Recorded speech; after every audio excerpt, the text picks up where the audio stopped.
இந்த கட்சியை உடைக்க வேண்டும். இது பெரிய கட்சி, பெரிய இயக்கமாக இருக்கிறது.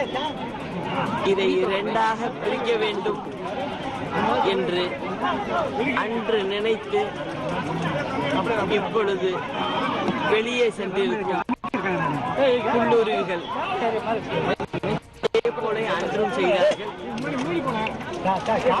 அதிலிருந்து மீட்டு புரட்சி தலைவி அவர்கள் இந்த இயக்கத்தை மாபெரும் இயக்கமாக கொண்டு வந்து ஆட்சியை அமைத்தார். தொடர்ந்து ஆட்சியை நடத்தி எங்களது புரட்சி தலைவி செய்தார்கள். இன்று நடக்கும் நிகழ்வுகளை பார்க்கும்போது நீங்கள் எல்லாம் பத்திரிகையை சேர்ந்தவர்கள், உங்களுக்கு நான் சொல்லி செய்ய வேண்டும் என்பதில்லை. எல்லாமே உங்களுக்கும் புரியும். இந்த சூழ்ச்சியில் யார் யார் இருக்கிறார்கள் பின்னணியில் என்று இன்று நடக்கும் நிகழ்ச்சியை பார்த்தாலே உங்களுக்கு தெரியும். இன்னொரு விஷயம் நான் சொல்லணும்னு நினைக்கிறேன். அதாவது நான் கடிதம் எழுதியதாகவே சமூக வலைதளங்களில் வந்திருக்கிறது. நான் ஏதோ உயிரை விட்டு விடுவேன் என்று நான் கவர்னருக்கு எழுதியதாக ஒரு கடிதம். இதை எனக்கு என் நண்பர் அனுப்பி சமூக வலைதளங்கள்ல வந்திருக்கு, இதை பாருங்க என்று கேட்டார்.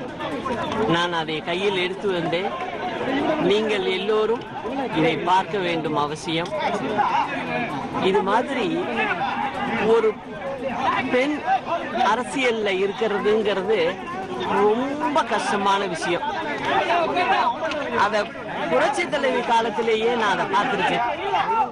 அதுல அவங்க மீண்டும் வந்தாங்க. இப்போ என்னை பொறுத்தவரை நான் பொதுச் செயலாளராக இந்த கட்சிக்கு அனைத்து இந்திய அண்ணா திராவிட முன்னேற்ற கழகத்துக்கு வந்திருக்கிறேன். இந்த சோதனைகள் எங்களுக்கு வழங்கப்பட்டு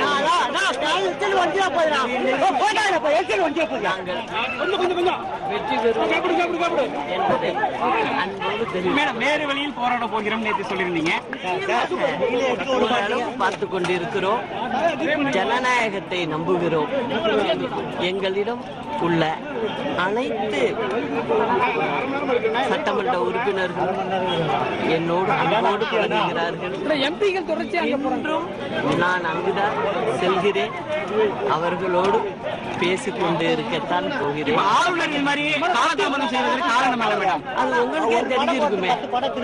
இன்னைக்கு எம்பிக்கள் போறாங்கன்னா அதுக்கு என்ன காரணங்கிறதும் உங்களுக்கு எல்லாம் தெரிஞ்சிருக்கும். இதுல யார் யார் பின்னணியில இருக்காங்க என்பது போக போக நீங்களே தெரிஞ்சுக்கணும். சுப்பிரமணிய சாமி உச்ச நீதிமன்றத்தில் வழக்கு தொடர வாய்ப்பு இருக்குன்னு சொல்லி சுப்பிரமணிய சாமி சொல்லியிருக்காரு.